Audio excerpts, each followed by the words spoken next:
Hi, this is Chris Schroeder. Welcome back to the ACCO Legislative Update. We're looking forward to another productive year at the Capitol.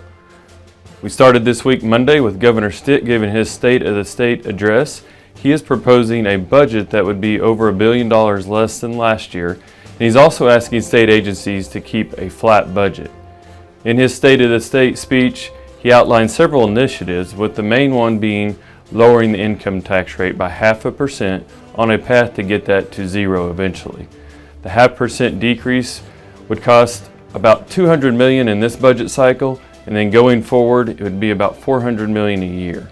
He is also requesting to lower the corporate income tax rate by 0.5%. Now we have to see where the House and Senate fall in this. House and Senate leaders say they are still waiting on the final report from the Board of Equalization before making any decisions on the budget. This process will lead well into the end of May when session ends. We have new leadership in both the Senate and the House. In the Senate, we have Pro Tem Lonnie Paxton and his new leadership team, and in the House we have Speaker Kyle Hilbert and his new leadership team. The House has also undergone some changes in their committees.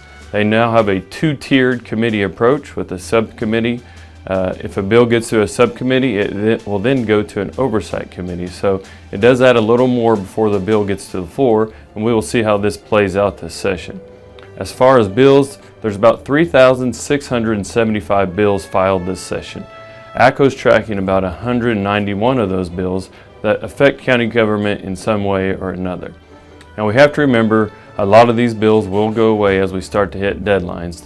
The first deadline will be March 6th. And at that point, a lot of the bills that were not heard in committee will go away and we'll get a more manageable list.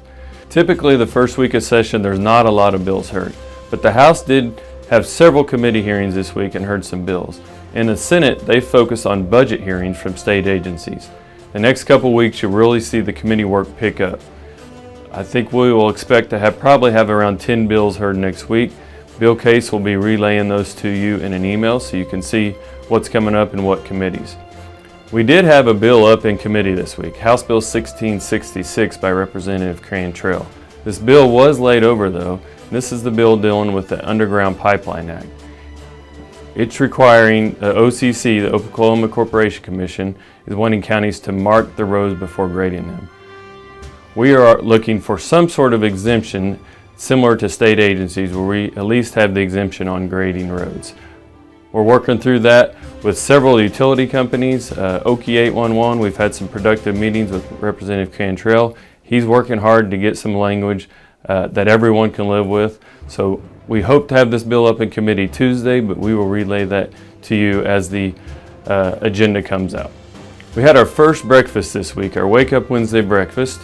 The first breakfast, we always invite CODA and all the county officers. It was a great event, had a room full of people, over 25 legislators in attendance, so it's a great way to advocate and get to talk to your legislators. Remember, we have this breakfast every Wednesday morning starting at 7 a.m. till 8:30, so please join us and invite your legislator. As I said earlier, Bill Case will be sending out an email that give you more details on the bills coming up this week. That's all I have this week. Thanks for watching the ACCO Legislative Update.